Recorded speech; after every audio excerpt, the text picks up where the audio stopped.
I love Gramsci for his life and for his work.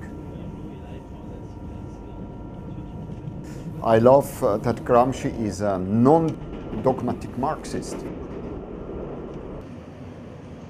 He is somebody who, by the fact of history, was always on the loser side. So I wanted to do a new kind of monument. And my idea was to do a monument who I decide to whom it is dedicated. Nobody asked me to do a monument for this or his person. I decide myself, as an artist, as a citizen.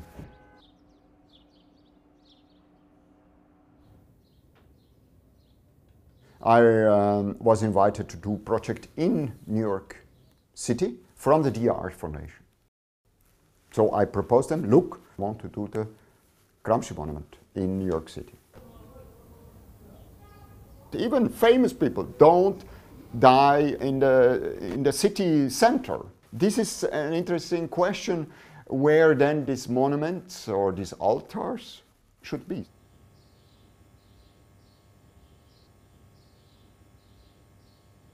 I was fixed on 6 different spots, all in the Bronx, where I met people already, and I had to work out who really then will do it with me.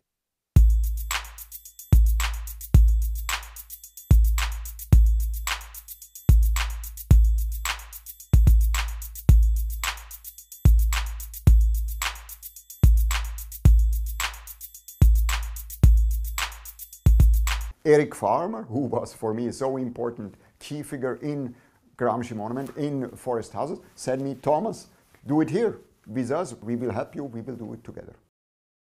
Oh, our first meeting was pretty funny, actually. I really didn't understand 80% of what he was saying, because his accent is so strong, but by the middle of our conversation, it's like I understood everything he was saying, and I was on board with it totally. I love Gramsci because his loyalty to his family, to his mother, for example, and the simplicity how he had explained to his family, to his sons, for example, what he was doing.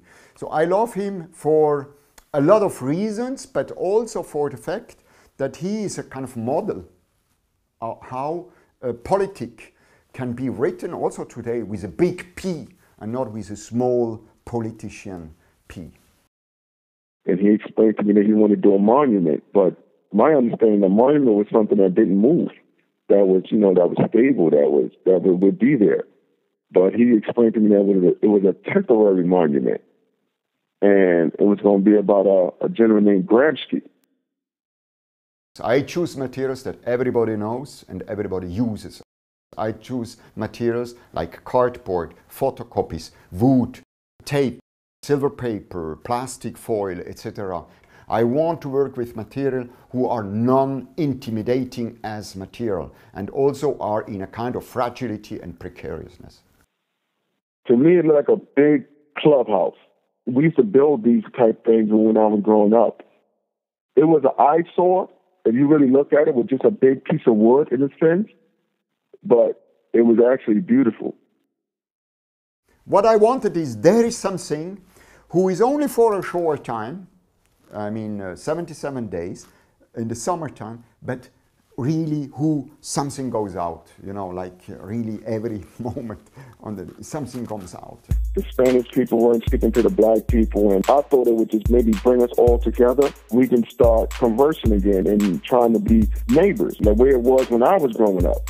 I knew he was also going to help the residents with employment, even though it was only for 77 days, but it was still employment. I devised the production in daily events and in weekly events.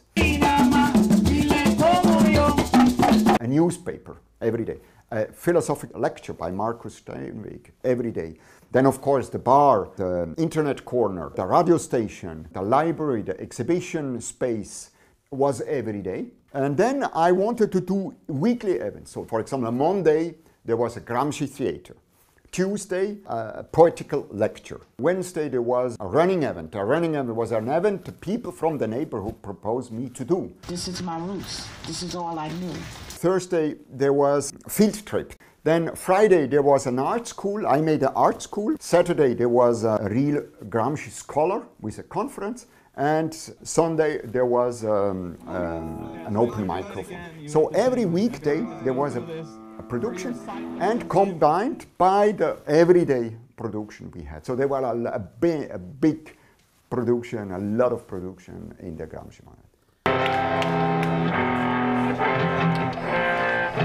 I am the author of the Gramsci Monument, of course. But what I want is that others are also the authors. In our world, we start with what I call shared authorship. The dangerous just balances at the edge of the tail. But I think shared authorship is an old model because it's based on 100% and it's shared, for example, on 40%, perhaps 30%, perhaps 20% here, and then 10%, you know. It's in the streets where there's a low pulse, a strut, a beat of boppers out swinging the stressor. This is the old model. I am here for 90%, 10%, 50%, whatever. But I think it's not working. Thomas is a handful. I love his energy. It was always about his artwork. He even sat there and argued with the police about it and argued with housing about it. And I sat and watched him and I saw how dedicated and how serious he was about it.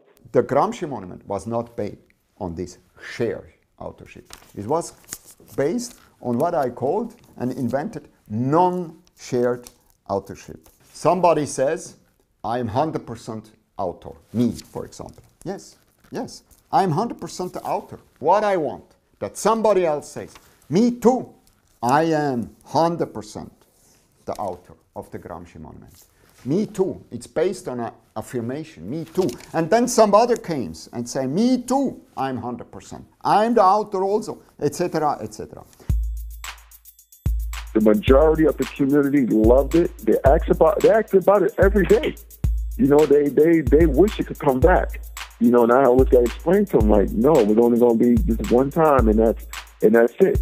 You know, and that's because it brought so much to the community, and they know that, and they just wish it could happen again. There is a progression. There is a dynamic. There are 200 persons, 300 persons, 400 persons, 1,000 persons, etc., etc. And this is, I think, the future.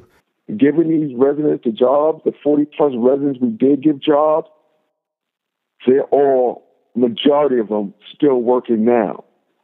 It's like he gave them that energy and that get up and go to let them know that you can do something. You know, half of them didn't know anything about building the monument. They had anything to do with construction. They had nothing to do with anything that Thomas brought to us. But they're always involved. And after that, it gave them, you know, some motivation to get up and want to do something. You know, so to me, that's the biggest thing that I see. There's a lot of people that's actually still working, and that started because of the monument. So the Gramsci Monument, I was always happy when somebody said, from the neighborhood, it's my part, or I made this, or we made it, or it's my decision, or it's our monument. That's about it. That's the idea. That's the utopian idea. We have to work forward. Oh, man, the monument is one of the most incredible experiences I've ever had in my life.